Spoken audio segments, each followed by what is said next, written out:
अभी हमने तथागत बुद्ध की विचारधारा और हिंदू धर्म के बारे में बात की है।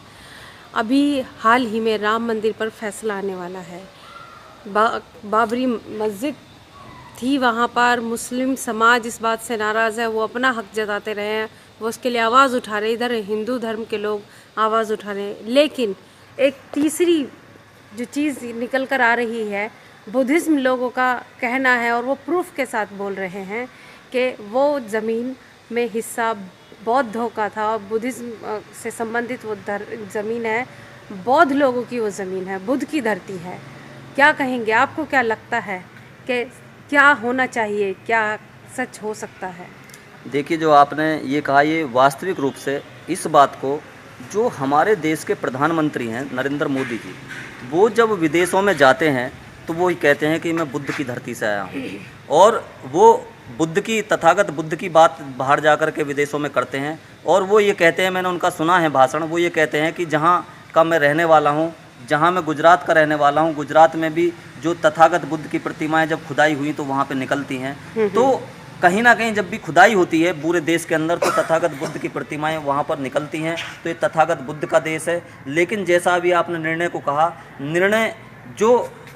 मुझे लगता है, जो मुझे महसूस होता है, वो कहीं ना कहीं, क्योंकि जितने भी निर्णय आए, कई पीछे जो SC/ST एक्ट था उसको निष्प्रभावी करने का सुप्रीम कोर्ट का निर्णय आया। इस देश का जो बहुजन था 2 अप्रैल को सड़कों पर उतरा। सड़कों पर उतरने के बाद जब वो सुप्रीम कोर्ट को अपना आदेश वापस लेना पड़ा, तो कहीं ना कहीं मुझे ऐसा लगता है कि जो सुप्रीम कोर्ट है, जो हमारे देश की न्यायपालिका है, वो भी कई निर्णयों में जो सरकार है, जो देश में सरकार है, जो उत्तर प्रदेश में सरकार है, उसकी व्यवस्था के अनुसार, सरकार के अनुसार वो निर्णय कर रही है। सरकार से ऐसा लगता है, इस देश में सभी लोगों को ऐसा लगता है कि सुप्रीम कोर्ट जो सुप्रीम पावर है वो कहीं ना कहीं सरकार के अनुसार निर्णय करती है, सरकार के हित में निर्णय करती है। मेरा इसमें ये कहना है कि जो बौद्धों का हक है, जब देश के प्रधानमंत्री विदेशों में जाके बौद्धों की बात करते हैं और पूरे देश के लोग जानते हैं, सभी लोग जानते हैं कि ये जहाँ भी आप खुदाई करेंगे वो बौद्धों का वो है, वहाँ बौद्धों ने भी उस पर अपना जो राम मंदिर अयोध्या मामला है वहाँ पर अपना जो है अपना वर्चस्व, अपना अधिकार जमाया कि यहाँ पे बौद्ध मंदिर भी बनना चाहिए। लेकिन मुझे कहीं ना कहीं लगता है कि हालांकि जो भी निर्णय सुप्रीम कोर्ट का आएगा वो सबको मान्य है, सभी उसको मानेंगे, लेकिन सरकार को और देश की सुप्रीम पावर को इस बौद्ध अनुयायी के बारे में भी इसमें सोचना चाहिए, मानना चाहिए। इसमें पूरे विश्व में इतने बौद्ध देश हैं, बौद्ध देशों में, इस भारत में बौद्ध धर्म का आज तक भी कोई कानून नहीं बना है। बौद्ध धर्म के लोग, बौद्ध धर्म के जो भंते हैं, जो लोग हैं, जो उनको मानने वाले हैं, बौद्ध धर्म के अनुयायी हैं, वो संघर्ष लगातार कर रहे हैं। उनको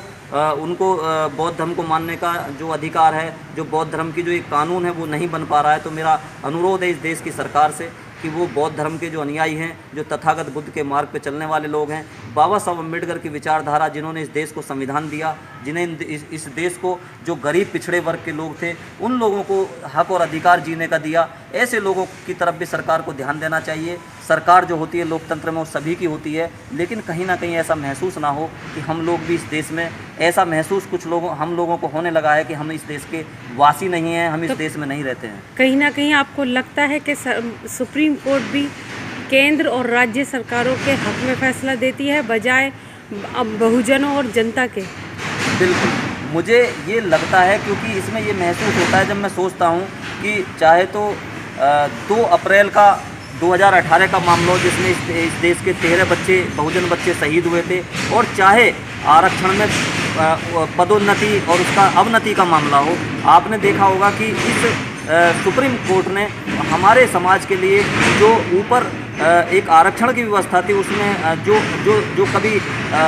SDM हुआ करते थे उनको जो है डिमोरलाइजेशन किया गया। जो SDM हुआ करते थे उनको तहसीलदार बना दिया गया, जो तहसीलदार थे उन्हें पटवारी बना दिया गया, और जो पटवारी थे उनको बाबू बना दिया गया। तो ये कैसी देश की व्यवस्था है कि जो इस व्यवस्था में जो बहुजन समाज, जो एक आरक्षण की व्यवस्था से, जो गरीब तबके से नीचे उठ करके एक मेहनत मजदूरी करके वो शहर में आके बसा, नौकरी उसने की, उसके बावजूद भी उसके साथ इतना अन्याय, वो कैसे कैसे नौकरियाँ पहुंचा। लेकिन मुझे कहीं ना कहीं लगता है कि इन लोगों को, जो मनुवादी व्यवस्था के लोग हैं, उन्हें ये अच्छा नहीं लगता कि ये क्यों तो AC की गाड़ियों में चलते हैं, क्यों अच्छे कपड़े पहनते हैं, क्यों अच्छा पढ़ लिख गए, और क्यों अच्छे अच्छे ऊँचे पदों पर आप ये चले गए। तो जो हमारी आज जो हम आज अपनी बात अपने अच्छे तरीके से कहते हैं, इन लोगों के सामने अपनी बात हम रखते हैं, तो कहीं ना कहीं ऐसा लगता है कि जो ये महसूस करते हैं कि इन्हें गुलाम होना चाहिए, गुलाम बनाने की तरफ हमें आज भी अग्रसर हैं, तो मुझे ऐसा लगता है।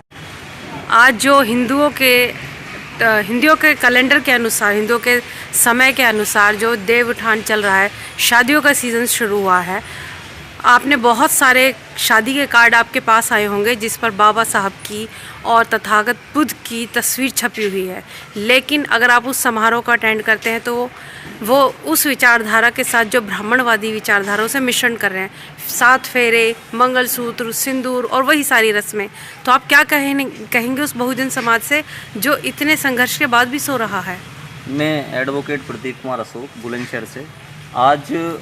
जो अभी आपने क्वेश्चन किया, ये बहुत ही महत्वपूर्ण आपका प्रश्न है, क्योंकि जो बाबा साहब अम्बेडकर ने हमें बुद्धिज़्म का मार्ग दिया, हमें बाबा साहब अम्बेडकर ने बुद्धिज़्म का मार्ग दिया, और बाबा साहब ने ये कहा, बाबा साहब ने 22 प्रतिज्ञाएं दी, और उन 22 प्रतिज्ञाओं को मानते हुए हम लोगों को आगे बढ़ने का उन्होंने एक मार्ग दिखाया। तो लेकिन कहीं ना कहीं हम, जैसा भी आपने मुझसे पूछा कि जो ये देवठान चल रहे हैं, हम लोग क्या करते हैं, हमारे समाज के लोग क्या करते हैं कि बाबा साहब की तस्वीर, महापुरुषों की तस्वीर जो कार्ड पर है उसे छपवा लेते हैं, और कहीं ना कहीं अभी हमारे जो समाज के जो ज़्यादातर जो बहुजन समाज के लोग हैं वो कहीं ना कहीं वो छपवा करके दिखावा कर रहे हैं। उसके बाद वो कार्यक्रम, शादियां करते हैं और फंक्शन करते हैं, उसी जो रीति रिवाज हिंदू धर्म की चली आ रही हैं, उन्हीं रीति रिवाजों पर चलते हुए वो दिखावे के रूप में कई बार मंचों पे तो शादियां कर लेते हैं, लेकिन कई बार पता लगता है कि उसके पीछे वो फेरे भी डालने का काम करते हैं, जबकि वो हमें दिखावा छोड़ना पड़ेगा। हमें यदि बहुजन समाज को, अपने समाज को सही दिशा देनी है, बुद्धिज़्म का मार्ग देना है, हम वास्तविक रूप से बाबा साहब के फॉलोवर हैं, तथागत गौतम बुद्ध को मानने वाले हैं, तो हमें ये जो देवठान पे जो और इस तरह के जो इस समय पे जो समाज में हम शादियां कर रहे हैं और तस्वीर हम बाबा साहब की छपवा रहे हैं, लेकिन जो है उसी समय पर हम शादियां कर रहे हैं जिस समय पे हमें पंडित जी जो है अपना जो उचित समय बताते हैं, पंडित जी ये बताते हैं कि यह शुभ विवाह है, ये शुभ विवाह है, इसको आपको अब करना है। तो ये कहीं ना कहीं हम दोहरी मानसिकता पे आज भी चल रहे हैं और हम दिखावा कर रहे हैं। तो लोगों को क्या कहना चाहेंगे कि किस तरह से वो क्या करें ऐसा कि बुद्ध की तरफ आए? लोगों से मेरा ये कहना है कि जो समाज के लोगों से, जो बुद्धिजीवी वर्ग के लोग हैं, जो बहुजन समाज के लोग हैं, जो तथागत बुद्ध के मार्ग पे चल रहे हैं, बाबा साहब अम्बेडकर की विचारधारा को मानकर चल रहे हैं, जो बहुत बड़े बड़े कार्यक्रम करते हैं, बहुत बड़े बड़े मंचों को सजाते हैं, समाज का पैसा जो बहुत ही मेहनत से कमाया जाता है, बहुत मेहनत के बाद हम लोग इकट्ठा करते हैं, उसको हम समाज के मंचों पे हम लगा रहे हैं, कार्यक्रम में लगा रहे हैं, लेकिन हम रीति रिवाज पे आकर के वहीं पर पहुंच जाते हैं जहां से हम 70 साल पहले चले थे। तो मेरा सिर्फ ये कहना है कि अगर ये व्यवस्था परिवर्तित होगी तो रीति रिवाज से होगी, ये व्यवस्था परिवर्तित होगी तो जो आपके संस्कार हैं, जो आपके घर में बच्चे का नामांकन संस्कार है वो आप भंते जी से कराइए, आपके घर में कोई शादी ब्याह है या आपके घर में कोई जन्मदिन है, पूजने भंते जी को बुलाइए, वहाँ पे बुद्ध वंदना कराइए, पंचशील वहाँ पर कराइए। मैं इसलिए कह रहा हूँ क्योंकि मैंने भी पिछले साल अपनी बहन की शादी की, मैंने भी बौद्ध धर्म से की, श्याना में मैंने बौद्ध धर्म से की, सभी लोगों ने देखी। तो ये कहने की बात नहीं है, करने की बात है। जब तक आप बाबा साहब के विचारों पे, तथागत बुद्ध के विचारों पे, संस्कारों को परिवर्तित नहीं करेंगे तो मैं मानता हूँ ये कहीं ना कहीं आप भटक रहे हैं और दोहरी मानसिकता पे आप कहीं ना कहीं काम कर रहे हैं। देश भूखा मर रहा है, भूखमरी में हमारा देश जिसके पाकिस्तान से भी नीचे है और उन निम्न स्तरीय देशों से भी नीचे है जिनकी हमने कभी कल्पना नहीं की थी, लेकिन दीपावली पर हज़ारों करोड़ों रुपए के दिए जलाते। 1400 रुपये का एक दिया, 1400 रुपये में एक परिवार कम से कम 2 या 3 दिन रोटी खा सकता है। तो क्या कहेंगे ऐसी मनुवादी सरकार, मनुवादी व्यवस्था के लिए कि क्या उस खर्च को देश की भूखमरी को दूर करने के लिए इस्तेमाल करने की ज़रूरत नहीं थी? ये आपने बहुत अच्छा, और इसके जो आज माहौल चल रहा है उसमें बहुत अच्छा आपने प्रश्न किया है, क्योंकि मैंने ये देखा पीछे जो दीपावली गई, जो आपने कहा कि हम दीपावली जो मना रहे थे काफ़ी समय से, और जो हम ये झालर लगाते हैं और कई हज़ार रुपए के हम बम पटाखे फोड़ते हैं, तो वो बम पटाखे जो आपने कहा वो हमें नहीं फोड़ने चाहिए, क्योंकि बाबा साहब ने ये कहा था, बाबा साहब अम्बेडकर ने ये कहा था कि अपने बच्चों को आप पढ़ाइए, अपने बच्चों को आप शिक्षा दीजिए, आप जो कुरीतियाँ हैं, जो आप रीति रिवाज मनाते हैं उन्हें छोड़ दीजिए। जो पैसा आप कहीं जागरण में खर्च करते हैं, देवी देवताओं के किसी आप कार्यक्रम में खर्च करते हैं, आप उस पैसे को बचा करके अपनी शिक्षा पे लगाइए। लेकिन मैंने देखा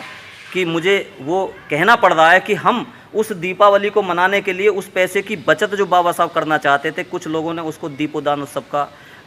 जो नाम दे दिया, उसको दीपोदान उत्सव का नाम दे दिया। उन्होंने ये कहा कि आप दीपोदान उत्सव मनाइए, हमारा उत्सव है। जब दिए वही लगेंगे, जब झालर वही टंगेंगी, तो आप ये कैसे सिद्ध करेंगे कि दीपोदान उत्सव कौन मना रहा है और दीपावली कौन मना रहा है? तो मेरा ऐसे लोगों से जो कहीं ना कहीं अपने आप को बाबा साहब से आगे बढ़ाने के लिए, जो हमारा समाज आज तक बड़ी मुश्किल से यहाँ तक पहुँचा है, जो हमारा समाज आज तक यहाँ तक संगठित हुआ है, तो उसको आगे अच्छी शिक्षा देने के लिए उन बच्चों के लिए तो मैं ये कहना चाहूँगा कि दीपोदान उत्सव हमें बाबा साहब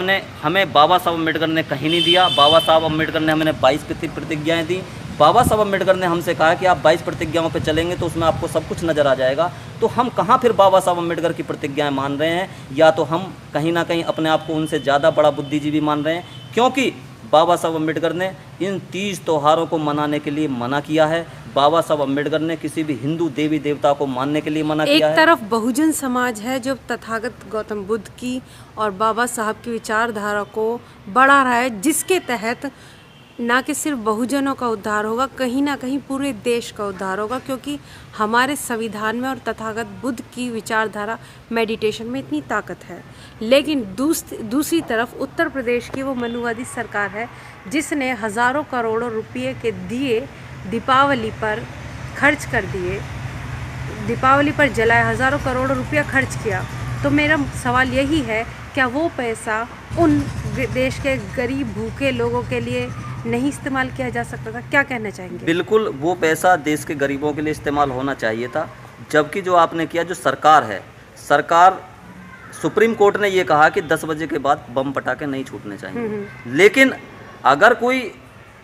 ऐसा आदेश बहुजन समाज के खिलाफ, SC ST के खिलाफ आता है तो उसमें सरकार तुरंत एक्शन लेती है, उनके खिलाफ सरकार तुरंत एक्शन लेती है। लेकिन अगर कोई ऐसा आदेश आता है कि भाई 10 बजे के बाद बम पटाखे नहीं छोड़ने चाहिए, तो आपने देखा होगा कि ऐसा कहीं पुलिस ने कहीं नहीं रोका, कहीं ये नहीं कोशिश की गई भाई क्यों रातों बम पटाखे छोड़े जा रहे हैं। और उससे आप ये देखिए, जो लोग बम पटाखे छोड़ देते, कई लाखों का, करोड़ों का नुकसान इस देश के पैसे का किया, वो आज कहीं ना कहीं ये कह रहे हैं कि देश में फॉग आ गया है, इस देश में जो है लोग जो है मास्क लगा के घूम रहे हैं। मास्क लगाने का भी सरकार ने वो कारण नहीं बताया, जबकि वो कारण दीपावली का जो बम पटाखे थे वही कारण था, और वही की उसी की वजह से फॉग हुआ। तो ये कैसे हिंदू धर्म के आपके रीति रिवाज हैं, किस तरह के आपकी जो मानसिकता है कि आप उन रीति रिवाजों को मानने के लिए, उन चीज़ों को मानने के लिए कहीं ना कहीं इस गरीब समाज का जो देश है उसका नुकसान कर रहे हैं। फॉग में आज लोग सांस लेने के लिए त्रस्त हैं, सांस नहीं लिया जा रहा है। लेकिन कोई ये कहने को सरकार तैयार नहीं है कि दीपावली के बम पटाखों की वजह से हुआ है, जबकि ये बम पटाखों की वजह से हुआ है। सरकार को इस चीज़ पे रोक लगानी चाहिए, सुप्रीम कोर्ट को इस चीज़ पे सख्ताई से पालन करना चाहिए। लेकिन कहीं ना कहीं जो ये महसूस होता है, वो ये महसूस होता है कि सुप्रीम कोर्ट के जो आदेश होते हैं, जो बहुजन समाज के खिलाफ होते हैं, उनको तुरंत जो है लागू कर दिया जाता है, और जो बहुजन समाज के फेवर में होते हैं उसमें कहीं ना कहीं सरकार उस पर ध्यान नहीं। बहुत बहुत धन्यवाद। साथियों, मेरे साथ थे एडवोकेट प्रदीप कुमार जी, जिन्होंने ना कि सिर्फ बाबा साहब की विचारधारा, बाबा साहब के संविधान, बल्कि तथागत गौतम बुद्ध और जो हमारी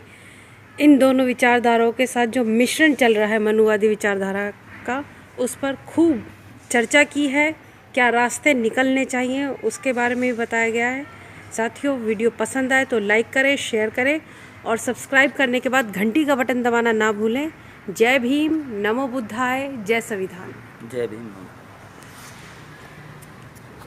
चलते हैं।